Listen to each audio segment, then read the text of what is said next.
बुंदेलखंड के 3 दिवसीय दौरे पर आए कांग्रेस नेता अरुण यादव आज सागर पहुंचे, जहां उन्होंने हनुमान चालीसा का पाठ किया और कहा कि ये शास्त्रों में लिखा है, मैं नहीं कह रहा हूं और इसका इतिहास भी गवाह है। जिन शासकों ने जनता के साथ ज्यादती की है, उन शासकों का क्या हाल हुआ है ये पूरा विश्व जानता है।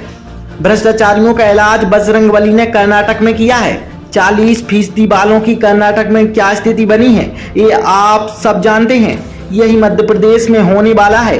वहां 40 था, यहाँ पर 25% कमीशन की सरकार है और यहाँ मध्य प्रदेश में पिछले 20 सालों से 50% की सरकार है। मुझे पूरा भरोसा है कि महाबली भगवान बजरंगबली हम सबको न्याय दिलाएंगे और प्रदेश की जनता को न्याय दिलाएंगे। वो भ्रष्टाचारी जिन्होंने बाबा महाकाल को नहीं छोड़ा, ये पहली बार हमने देखा कि ऐसे भ्रष्टाचारी भी देश में पैदा हो गए जो भगवान के नाम पर भ्रष्टाचार कर रहे हैं।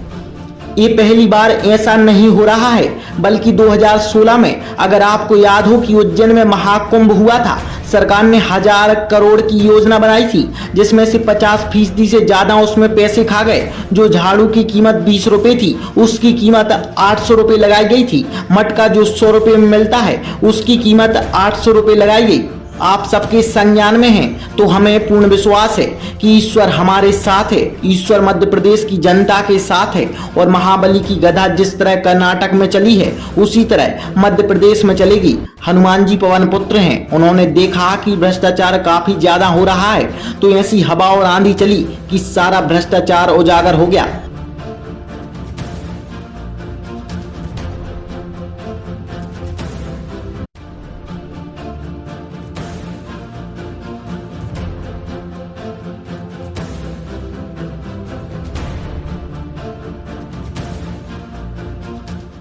में जो हुआ है उसमें हनुमान जी का कितना रोल मानते हैं? ये अतिकांत होता है और ये शास्त्रों में लिखा, मैं नहीं कह रहा हूँ, और इसका इतिहास भी गवाह है। जिन शासकों ने जाति की अपनी जनता के साथ, उन शासकों क्या हाल हुआ है ये पूरा विश्व जानता है। और भ्रष्टाचारियों का इलाज बजरंगबली ने कर्नाटक में किया, जानते हैं। 40% वाली सरकार की क्या स्थिति कर्नाटक में बनी है, आप सब जानते हैं। वही मध्य प्रदेश में होने वाला है। वहाँ 40 था, यहाँ 50% है। 50% की भ्रष्टाचार की सरकार मध्य प्रदेश में काबिज है पिछले 20 सालों से। और हमें पूर्ण विश्वास है कि महाबली भगवान बजरंगबली हम सबको न्याय दिलाएंगे, इस प्रदेश की जनता को न्याय दिलाएंगे। वो भ्रष्टाचारी जिन्होंने बाबा महाकाल को नहीं छोड़ा, ये पहली बार हम देख रहे हैं कि ऐसे भ्रष्टाचारी देश में पैदा हो गए हैं जो भगवान के नाम पे भ्रष्टाचार कर रहे हैं। और ये पहली बार ऐसा नहीं हो रहा है। 2016 में अगर आपको याद होगा, मैंने पहले भी बताया था आपको कि महाकुंभ हुआ था उज्जैन में। 4000 करोड़ की योजना बनाई थी सरकार ने, 50% से ज़्यादा पैसा उसमें खा गए। जो झाड़ू की कीमत 20 रुपया थी, उस झाड़ू की कीमत 800 रुपये लगाई गई थी। आपके सबके संज्ञान में है ये। मटका जो 100 रुपये मिलता है, 2000 रुपये मटका मिल रहा था उस जमाने में।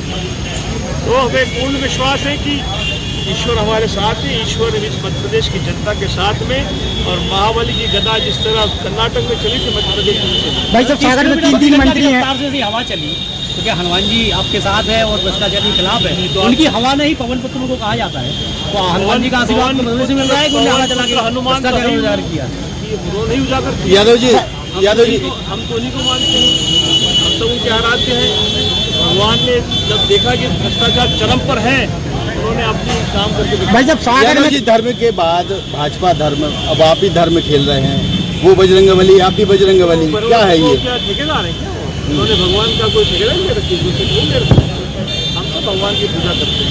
आप भी करते हैं, मैं भी करता हूँ। धर्म की राजनीति वो कर रहे हैं, आप भी कर रहे हैं। आराध्य है भगवान, हम शोभाजी नहीं करते। यादव जी एक सवाल और है, नाम पर भ्रष्टाचार कर रहे हैं। यादव जी एक सवाल और है, 3 मंत्री होने के बावजूद भी सागर शहर में विकास नहीं हो पा रहा है, क्या अभी आपने बताया था भ्रष्टाचार को लेकर? भ्रष्टाचार चरम पर है।